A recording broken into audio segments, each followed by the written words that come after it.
Hello दोस्तों, आज बनाते हैं मोमोज। इसके लिए सबसे पहले पत्ता गोभी लेना है और उसे अच्छी तरह से साफ़ कर लेना है। और फिर इसके बाद गाजर और शिमला मिर्च को भी मैंने ले लिए हैं और उसे भी अच्छी तरह से छील के काट कर साफ़ कर लिए। और फिर पत्ता गोभी को मैंने चॉपनर मशीन में डाल करके उसे चॉप कर ली। और इसी तरह से फिर गाजर और शिमला मिर्च को भी कर लेना है, उसे भी चॉप कर लेते हैं। और इस तरह से हम लोग का दोनों चॉप हो जाता है, ये देखिए। और फिर एक बर्तन में फिर मैदा लेते हैं।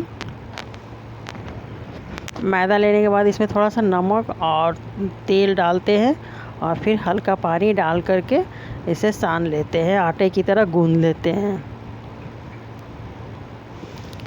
इसे इस तरह से गूँथ लेना है और फिर गूँथ करके कुछ देर के लिए इसे ढक करके छोड़ देना है ताकि ये अच्छी तरह से मैदा फूल जाए। और जब तक ये मैदा फूल रहा है हम लोग इसमें मसाला कुछ डाल लेते हैं। इसके लिए सबसे पहले नमक डालेंगे, नमक और थोड़ा सा काली मिर्च के पाउडर है और फिर थोड़ा सा ऑयल है। ये सब को डाल करके इसे ढक करके थोड़ी देर के लिए 10 मिनट के लिए छोड़ देंगे ताकि इसके पानी अपना छोड़ सके। और इसके बाद एक कॉटन कपड़ा लेना है और उसमें से मिश्रण को डाल देना है। डाल करके अच्छी तरह से इसके पानी को निकाल लेना है। इस तरह से देखिए पानी को निकाल लेते हैं। इससे पानी निकाल लेने के बाद इसमें मॉइस्चराइज़र नहीं रहती है, अच्छी तरह से सूखापन हो जाता है। पूरा भी नहीं निकालना है, कुछ पानी रहने देना है। और इस तरह से देखिए हम लोग निकाल लिए हैं। और फिर इसके बाद इसमें थोड़ा सा कद्दूकस किए हुए आदि डाल देते हैं और प्याज और मिर्चा ये सब को डाल करके अच्छी तरह से मिला लेते हैं। नमक तो पहले ही डाल चुके इसलिए नमक नहीं डालेंगे, नहीं तो ज़्यादा हो जाएगा नमक। और फिर इस तरह से देखिए मिला लेते हैं। और फिर इसे अब ज़्यादा देर के लिए नहीं छोड़ना है, नहीं तो फिर से पानी छोड़ देगा। इसलिए अब फिर जो हम लोग मैदा तैयार करके रखे हैं उसे फिर छोटे छोटे लोइयाँ बना करके बेल लेना है और उस पर मिश्रण को रख के और ये देखिए एक साइड से ऐसे उठा करके अंदर की ओर इसे लेना है। और इस तरह से करते हुए एक एक परत को मोड़ते जाना है अंदर से। और इस तरह से हम लोग का मोमोज तैयार हो जाता है। ये देखिए किस तरह हम मोड़ रहे हैं।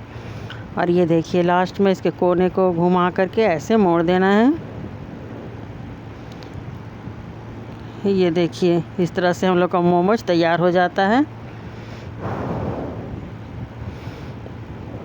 इसी तरह से फिर दूसरे बार को ही हम लोग सेब को एक बेल लेते हैं मैदे के लोइयों को और फिर दूसरा मिश्रण भी डालते हैं। और इसे देखिए अंदर किया और इस तरह से मोड़ना है।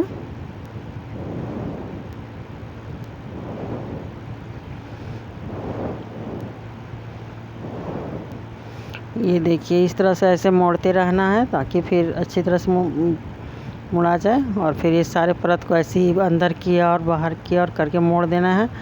और फिर एक साइड से अंदर किया और एक साइड से बाहर किया और मोड़ना है। और फिर ये देखिए बचे हुए आटे को गोले गोल घुमा देना है। और घुमाने के बाद हम लोग का इस तरह से दूसरा मोमोज भी तैयार हो जाता है। और फिर इसी तरह से सारे मैदे के लोइयाँ बना करके और मोमोज तैयार कर लेना है। फिर इसके बाद इसे बॉयल करते हैं। बॉयल करने के लिए एक बर्तन लिए और उसके ऊपर तेल लगा दिए। और तेल लगाने के बाद सभी मोमोज को डाल देते हैं, डाल करके ढक देते हैं।